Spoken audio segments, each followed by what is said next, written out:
Marcus Richardson had built his empire on precision. Every meeting scheduled to the minute, every decision calculated down to the last decimal point. So when his assistant Jessica suggested he try speed dating, he did what any logical CEO would do. He set a timer. 1 hour. 60 minutes to find someone suitable for his carefully planned life. What he didn't expect was to meet a woman who would make him forget the time even existed. Before we jump back in, tell us where you're tuning in from, and if this story touches you, make sure you're subscribed, because tomorrow I've saved something extra special for you. The downtown Marriott ballroom buzzed with nervous energy as 50 professionals mingled around cocktail tables, clutching numbered cards and rehearsed elevator pitches about themselves. Marcus adjusted his Armani tie and checked his Rolex, 7:58 p.m. 2 minutes until the event officially began, and he'd already identified the exits, counted the participants, and mentally categorized them by probable income brackets. Welcome to Seattle's premier professional speed dating experience. The event coordinator's voice cut through the chatter. Ladies, please take your seats at the numbered tables. Gentlemen, you'll rotate every 7 minutes when you hear the bell. Marcus surveyed the room with the same analytical eye he used in boardroom acquisitions. Table 12 hosted a pharmaceutical sales rep, too aggressive. Table 15 had a marketing director, probably too focused on social media metrics. Table 3 featured a lawyer, definite potential, but her Louboutin heels suggested expensive tastes that even his 7-figure salary might find challenging. The bell chimed, and Marcus made his way to Table 1. The woman sitting there wore a navy blazer that had seen better days, her brown hair pulled back in a simple ponytail. She looked up from a worn paperback novel, actually reading during a speed dating event. Unusual. "I'm Marcus Richardson," he said, settling into the chair across from her. "CEO of Richardson Digital Solutions." "Emma Coleman," she replied, closing her book and setting it aside. "Fifth-grade teacher at Lincoln Elementary." Marcus had prepared for this moment. He'd researched conversation starters, optimal body language, and strategic questions designed to efficiently assess compatibility. But something about Emma's genuine smile made his prepared script evaporate. "What are you reading?" he found himself asking instead. Emma's eyes lit up. "Oh, it's this incredible book about ocean exploration. Did you know that we've only explored about 5% of our oceans? There are entire underwater mountain ranges we've never seen, species that have evolved in complete darkness for millions of years." Marcus blinked. He'd expected her to mention romance novels or self-help books, not marine biology. "That's fascinating. Do you teach science?" "Everything, actually. That's the beauty of elementary education. 1 minute you're explaining fractions. The next you're demonstrating how volcanoes work with baking soda and vinegar. Yesterday, my students were convinced that clouds were made of cotton candy, so we spent the entire afternoon learning about the water cycle." "The water cycle?" Marcus repeated, trying to remember the last time he'd thought about anything that wasn't quarterly projections or market analysis. "Evaporation, condensation, precipitation," Emma said, her hands moving as she spoke. "It's like nature's perfect recycling system. The same water that's in your coffee this morning could have been in a dinosaur millions of years ago. My kids love that fact." Marcus found himself leaning forward. When was the last time someone had told him something genuinely surprising? His usual dates discussed stock portfolios, vacation homes in the Hamptons, or complained about their personal trainers. Emma was talking about dinosaurs with the same passion he reserved for hostile takeovers. "How long have you been teaching?" he asked. 8 years. Started right out of college at Washington State. I always knew I wanted to work with kids. There's something magical about that moment when a concept finally clicks for them. Like last week, I had this student, Tyler, who'd been struggling with multiplication tables for months. Then suddenly, during our lesson about groups and patterns, everything just connected. His whole face lit up. Marcus glanced at his watch. They'd been talking for 5 minutes. Usually, by this point in a conversation, he'd already determined whether someone met his criteria for a second date. Financial stability, career ambition, social connections that could benefit his business network. Emma failed spectacularly on all counts. Her blazer was clearly off the rack, she worked in public education, and she probably made less in a year than he spent on wine. So why was he hanging on every word? "What about you?" Emma asked. "What does a CEO of, what was it, Richardson Digital Solutions, actually do?" We develop enterprise software solutions for Fortune 500 companies, Marcus replied automatically. Cloud-based platforms that optimize workflow efficiency and maximize profit margins through data-driven analytics. Emma stared at him for a moment, then smiled. Could you explain that like I'm one of my fifth graders? Marcus paused. No one had ever asked him to simplify what he did. His world was built on complexity. The more complicated and exclusive, the more valuable. We make computer programs that help big companies work better and make more money. Ah, now I get it. Like when I reorganize my classroom supplies so I can find everything faster and it saves time for more teaching. Exactly. Marcus felt an odd satisfaction at her understanding, though slightly more complex. Everything's more complex when you're dealing with adults instead of kids, Emma said with a laugh. Kids are remarkably straightforward. They tell you exactly what they think. Ask questions about everything. And they're not afraid to admit when they don't understand something. The bell chimed. 7 minutes already? Marcus looked around, surprised. The other men were standing, preparing to rotate to the next table. He hadn't even started his usual compatibility assessment questions. That went fast, Emma said, picking up her book again. Yeah, Marcus agreed, standing reluctantly. It did. As he moved to table 2, Marcus found himself distracted. The woman at table 2 was attractive, articulate, and worked in pharmaceutical sales, exactly the type he usually found promising. But as she launched into a detailed explanation of her commission structure and her condo in Bellevue, Marcus's attention kept drifting back to table 1, where Emma was now chatting animatedly with his replacement about something that had her gesturing enthusiastically. Table 3 through table 15 blurred together, a parade of accomplished, successful women who checked every box on his mental list. The corporate lawyer discussed her recent victory in a high-profile case. The financial advisor outlined her investment philosophy. The marketing executive pitched him on her agency's services.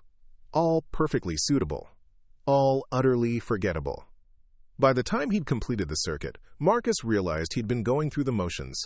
His responses had been polite but automatic, his smile practiced but hollow. He'd collected business cards, exchanged LinkedIn connections, and scheduled follow-up drinks, all while thinking about ocean exploration and water cycles. The event coordinator announced a brief intermission before the second round. Marcus stepped outside onto the hotel's terrace, needing air. The Seattle skyline glittered before him, familiar and predictable. He'd conquered this city, built his empire here, but tonight it felt different. Smaller, somehow. Beautiful view. Marcus turned to find Emma beside him, still clutching her book. Yes, it is, he agreed. Do you come to many of these events? Emma laughed, a sound that was nothing like the practiced titters he'd heard all evening. This is my first and probably last speed dating experience. My roommate signed me up as a birthday present. She's convinced I spend too much time with my students and not enough time with adults. And what do you think? I think my students are more interesting than most adults I meet, she paused, looking out at the city. Present company excluded, of course. Marcus felt something unfamiliar, a flutter of genuine pleasure at her words. What makes them so interesting? Their curiosity, mainly. They ask questions like, why is the sky blue? Or, what happens to all the lost socks? And they actually listen to the answers. When was the last time an adult asked you something they genuinely wanted to know, not because they were trying to impress you or get something from you? Marcus considered this. In his world, every conversation was transactional. Every question had an agenda. Even tonight's speed dating felt like a business negotiation, assessing assets, calculating compatibility, planning strategic partnerships. I can't remember, he admitted. Emma nodded knowingly. That's what I thought. It's sad, really. We spend so much time building walls and playing games that we forget how to just connect. The coordinator's voice drifted out from inside, announcing the second round. Marcus checked his watch. He still had 30 minutes left on his self-imposed timer. 30 minutes to find someone suitable, someone who fits into his organized, efficient life. Should we head back in? Emma asked. Preparing and narrating this story took us a lot of time, so if you are enjoying it, subscribe to our channel. It means a lot to us. Now back to the story. Marcus looked at her. Really looked. Her blazer might be worn, her shoes practical rather than fashionable, but there was something luminous about her. An authenticity that felt like cool water in a desert of artifice. Actually, he heard himself saying, would you like to get coffee instead? Emma raised an eyebrow. Isn't that against the rules? We're supposed to meet everyone. I've already met everyone I need to meet, Marcus said, surprising himself with the certainty in his voice. For the first time all evening, Emma looked genuinely surprised. But what about your timer? Marcus glanced at his Rolex, then deliberately turned his wrist away. What timer? The coffee shop Emma chose was nothing like the upscale establishments Marcus frequented for business meetings. Tucked between a vintage bookstore and a used record shop, the daily grind had mismatched furniture, local artwork covering every inch of wall space, and the rich aroma of freshly ground beans that seemed to seep into everything. Marcus ordered his usual double espresso, no sugar, while Emma opted for something called a midnight mocha with extra whipped cream. As they settled into a corner booth with cracked leather seats, Marcus realized he'd never been in a place quite like this. The other patrons weren't networking or discussing quarterly reports. They were playing chess, reading poetry, or simply enjoying each other's company without any apparent agenda. So, Emma said, wrapping her hands around her oversized mug, what made you decide to try speed dating? You seem like the type who has women lining up. Marcus nearly choked on his espresso. Direct questions weren't usually part of first date protocol in his experience. My assistant suggested I needed to be more social. Apparently, my dating life has become too predictable. Predictable how? Same restaurants, same conversations, same types of people. Marcus found himself being unusually honest.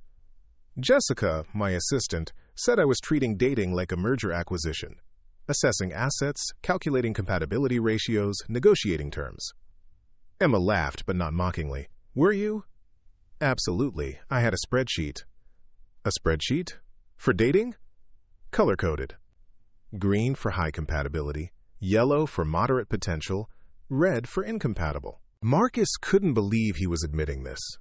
I rated categories like career trajectory, financial stability, social connections, physical fitness, cultural interests. Where would I fall on your spreadsheet? Emma asked, her eyes twinkling with amusement rather than offense. Marcus studied her face, considering, honestly? You'd break the system. You don't fit any of my categories. Is that good or bad? I'm not sure yet. It's unprecedented. Emma stirred her mocha thoughtfully. You know what's funny? I do something similar with my lesson plans.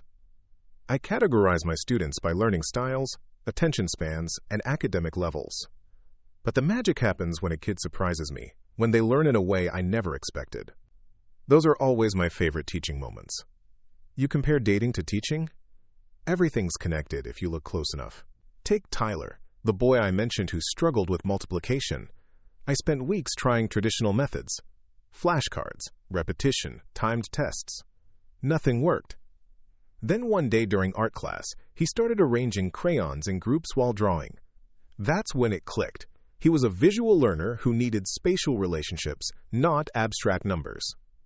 Marcus leaned forward, genuinely intrigued. What happened then? I threw out my lesson plan and redesigned everything around visual patterns. We used colored blocks, drew arrays, even acted out multiplication stories.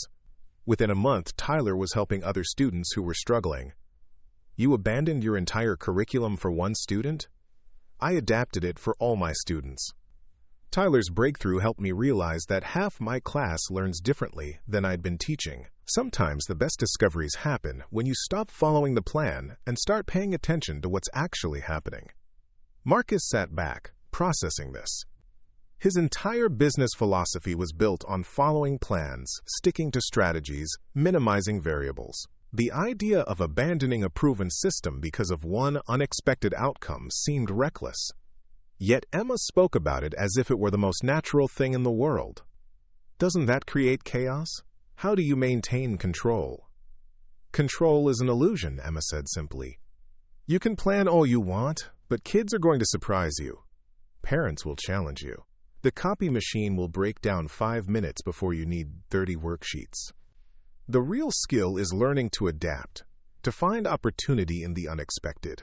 Quote, a group of college students at the next table burst into laughter over something on their laptop screen. Marcus instinctively checked his phone. 3 missed calls from his office, 2 urgent emails, and a text from Jessica asking if he needed an extraction from the speed dating event. He'd never gone this long without checking his phone during his social engagement. Work emergency? Emma asked, noticing his distraction. Probably. There's always something that requires immediate attention. Marcus hesitated, then made a decision that surprised him. He switched his phone to silent and placed it face down on the table. But it can wait. Emma's eyebrows rose. That seems significant. More than you know. I once left a dinner date to handle a server outage. Another time I took a conference call during intermission at the opera. Wow, your dates must have loved that. They understood. In my world, business comes first. Everyone knows that going in. And that works for you? Marcus considered the question seriously. It's worked for my career. My company's grown 400% in 5 years. We've acquired 6 competitors, expanded into 3 new markets, and our profit margins are the envy of the industry. That's impressive. But I asked if it worked for you, not your company. The question hung in the air between them. Marcus realized he'd spent so many years defining himself by his professional achievements that he'd never considered whether they actually made him happy. Success was success, wasn't it? Growth, profit, market dominance. These were measurable victories. Happiness was subjective, impractical, irrelevant to quarterly reports. I don't think anyone's ever asked me that before, he admitted. Really? Not friends, family, therapists, anyone? My friends are mostly business associates. Family gatherings tend to focus on company updates and investment strategies. And I've never seen the need for therapy when there are actionable solutions to most problems. Emma studied him with the same intense focus he'd seen her direct toward her book earlier. That sounds incredibly lonely. Lonely? Marcus bristled slightly. I have a full social calendar. Networking events, charity galas, industry conferences. I probably interact with more people in a week than most individuals do in a month. But do you connect with any of them? The word connect again. Emma seemed to use it the way he used terms like optimize or maximize, as if it were essential to basic functioning rather than a luxury for people with too much time on their hands. I maintain professional relationships that are mutually beneficial. That's not what I meant. Then what did you mean? Emma wrapped her hands around her mug again, thinking. Connection is... It's when someone sees who you really are, not just what you do or what you can provide. It's when you can be completely honest about your fears, your dreams, your weird quirks. And instead of judging you, they understand you better. It's when time stops because you're so engaged with another person that nothing else matters. As she spoke, Marcus realized that's exactly what had been happening for the past hour. He'd forgotten about his timer, his phone, his carefully scheduled evening routine. He'd shared things about spreadsheets and work obsessions that he'd never admitted to anyone. And instead of judgment or calculation, Emma had responded with curiosity and acceptance. When Tyler finally understood multiplication, Emma continued, he didn't just learn math. He learned that struggling doesn't mean failing, that there are different ways to solve problems, and that sometimes the breakthrough comes when you least expect it. That's the connection, when an interaction changes how you see yourself or the world. And you experience this regularly with your students? With my students, definitely. With adults, Emma paused, looking directly at him. Much more rarely. Most adult conversations feel like performances. Everyone's trying to impress, to hide their flaws, to present their best version. It's exhausting. But not tonight? Not tonight, she confirmed. You could have stayed at that speed dating event, collected business cards, scheduled follow-up drinks with appropriate candidates. Instead, you're here asking me about my teaching philosophy and admitting you have dating spreadsheets. That's either very brave or very stupid. Marcus laughed, a genuine sound that surprised him. I'm leaning towards stupid. This violates every principle of efficient time management. Maybe efficiency isn't everything. Spoken like someone who's never run a multi-million-dollar corporation. Spoken like someone who's learned that the most important things in life can't be optimized, Emma countered. You can't schedule inspiration. You can't maximize love. You can't create a quarterly report for happiness. Marcus's phone buzzed against the table. Another urgent message, no doubt. He glanced at it, then deliberately turned it face down again. This is highly irregular, he said. Good, Emma replied, raising her mug in a mock toast. Here's to highly irregular evenings and broken spreadsheets. Despite himself, Marcus found himself smiling as he clinked his espresso cup against her mug. For the first time in years, he had absolutely no idea what would happen next, and surprisingly, that didn't terrify him. It felt like a possibility. 3 hours later, the coffee shop staff began stacking chairs around them. Marcus glanced up, startled to realize they were the last customers remaining. The barista behind the counter was wiping down the espresso machine with the patient resignation of someone who'd seen plenty of couples lose track of time. "I think we're being evicted," Emma said, noticing the not-so-subtle hints. Marcus checked his watch and felt a jolt of disbelief. 11:47 p.m. He'd been sitting in this cramped booth for nearly 4 hours, and it felt like minutes. His evening routine was in shambles. No gym session, no review of tomorrow's presentations, no strategic planning for the morning meetings. His entire schedule had dissolved, and yet he felt more energized than he had in months. "I should probably get you home," he said, though every instinct screamed against ending this conversation. As they stepped outside, Seattle's night air carried the scent of rain and possibilities. The streets were quieter now, populated by couples walking hand in hand and late-night food truck customers. Marcus realized he'd never experienced the city this way, unhurried, unscheduled, simply existing in the moment. "I live about 6 blocks away," Emma said. "Walking distance, if you don't mind." They fell into step together, their conversation continuing to weave through topics Marcus had never explored with anyone. Emma told him about her students' latest projects, a class garden where they were growing vegetables to donate to the local food bank. Marcus found himself describing his company's early days, when he'd worked 18-hour shifts, coding in a garage, surviving on pizza and determination. "That sounds like the most alive you've been in years," Emma observed as they paused at a crosswalk. "Alive?"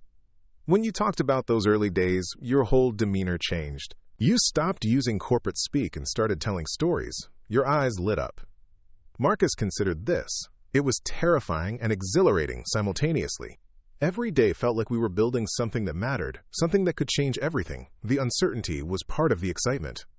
What changed? Success, I suppose.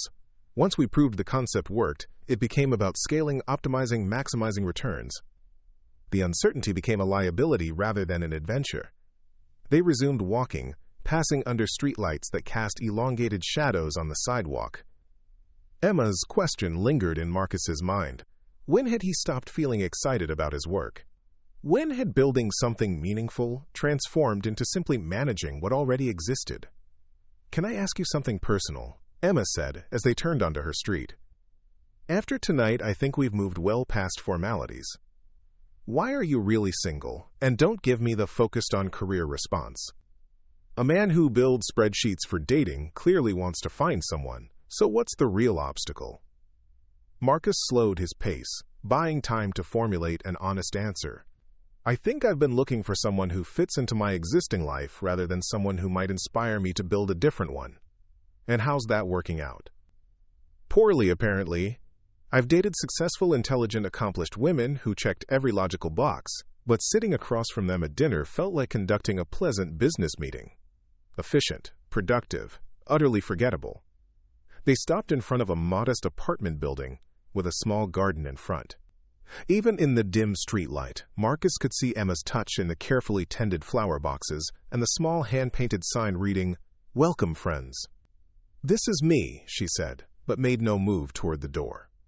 Marcus knew the evening should end here.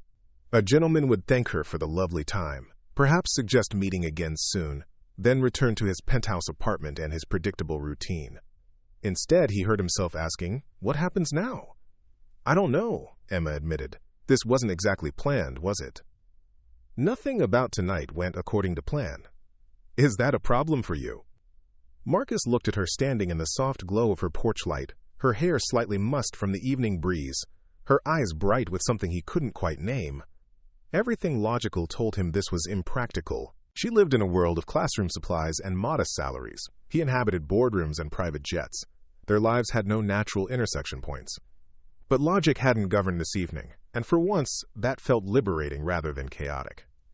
"It should be," he said finally, "but it's not."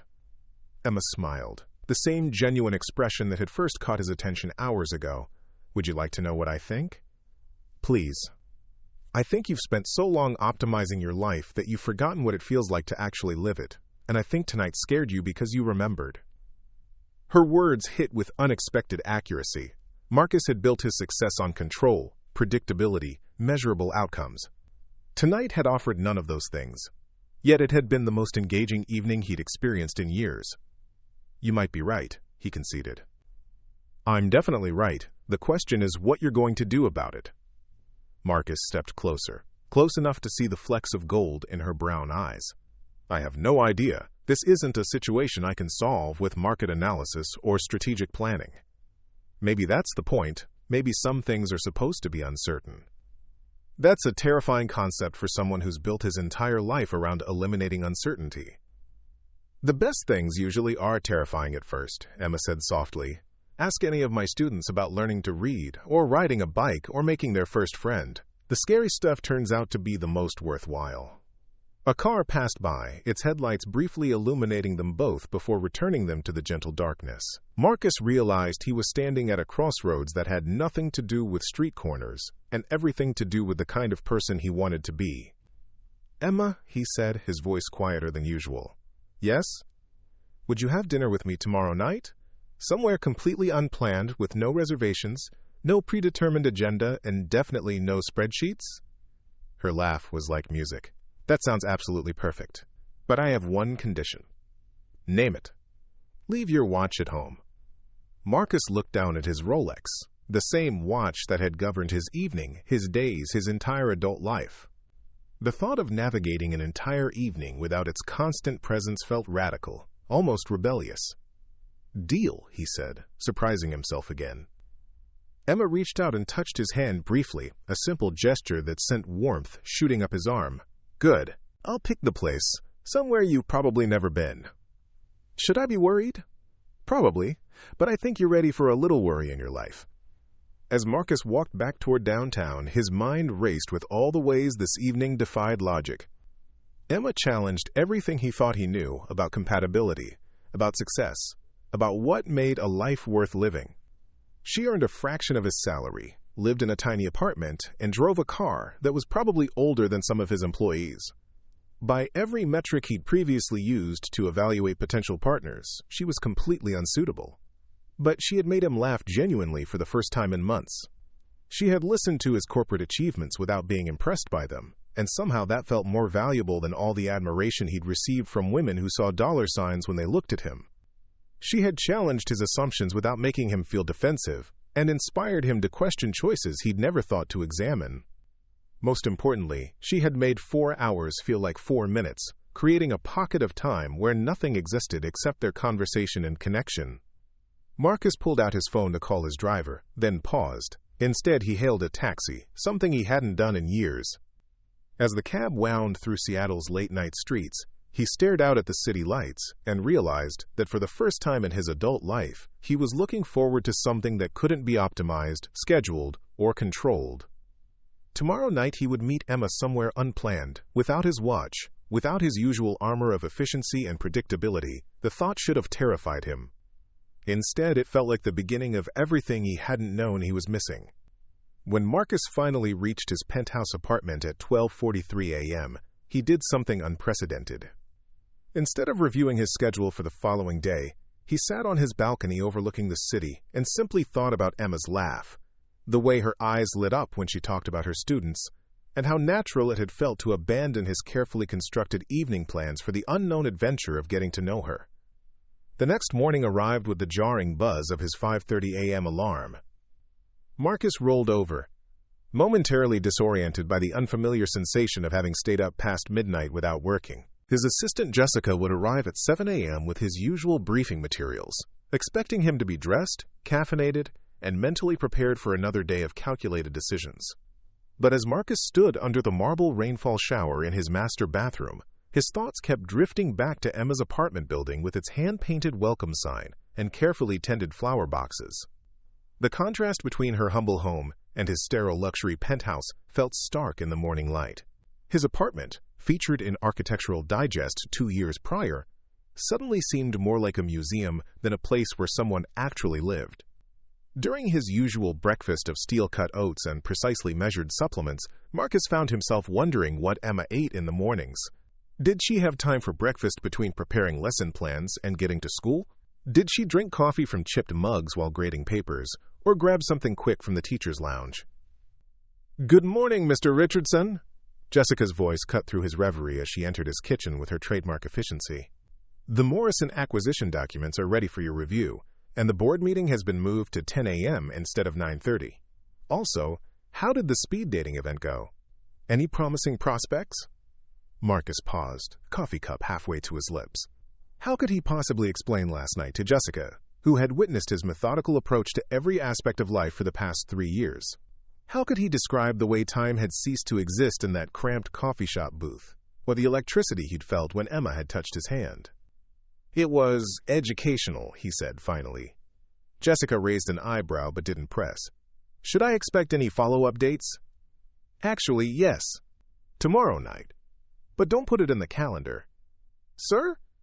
I'll handle the arrangements myself." Jessica's confusion was palpable. In 3 years, Marcus had never handled social arrangements personally. Everything from dinner reservations to theater tickets went through her meticulous system of contacts and preferred venues. "Very well," she said, though her tone suggested this was anything but very well. "The Morrison team will be here at 9 a.m. for the preliminary review." As Jessica retreated to the home office to prepare for the day's meetings, Marcus realized he was dreading the prospect of sitting through hours of contract negotiations and financial projections. The Morrison acquisition represented exactly the kind of strategic move that had built his empire, a smaller competitor with innovative technology and a client base that would integrate seamlessly with Richardson Digital Solutions. 6 months ago, the deal would have energized him. Today, it felt like an elaborate exercise in rearranging numbers on spreadsheets. The morning proceeded with its usual precision. The Morrison team presented their terms, Marcus's lawyers identified potential liabilities, and his financial advisors calculated risk assessments down to the third decimal point. Everything unfolded exactly as expected, which should have been satisfying. Instead, Marcus found himself thinking about Emma's description of her student Tyler, whose breakthrough had come not from following the predetermined curriculum, but from abandoning it entirely when something unexpected emerged. What would happen, he wondered, if he approached business the same way, remaining open to possibilities that didn't fit his established patterns? "Mr. Richardson?" The Morrison CEO's voice snapped him back to the conference room. "Did you have any questions about the intellectual property transfer?" "Actually, yes," Marcus said, leaning forward. "Tell me about your company culture. What drives your employees beyond their paychecks?" The question clearly caught the Morrison team off guard. Acquisitions typically focused on assets, revenues, and market positions, not the intangible qualities that made a workplace feel alive. "Well," the CEO began hesitantly, "we have a pretty collaborative environment. People tend to stay late not because they have to, but because they're excited about the projects they're working on. We encourage experimentation even if it means some initiatives don't pan out."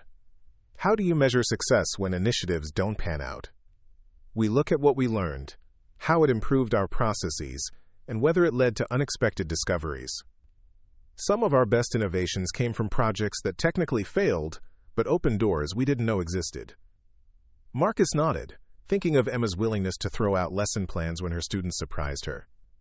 "What percentage of your employees would you say are genuinely passionate about their work?" The Morrison team exchanged glances. "Honestly, maybe 70%. That's unusually high in our industry."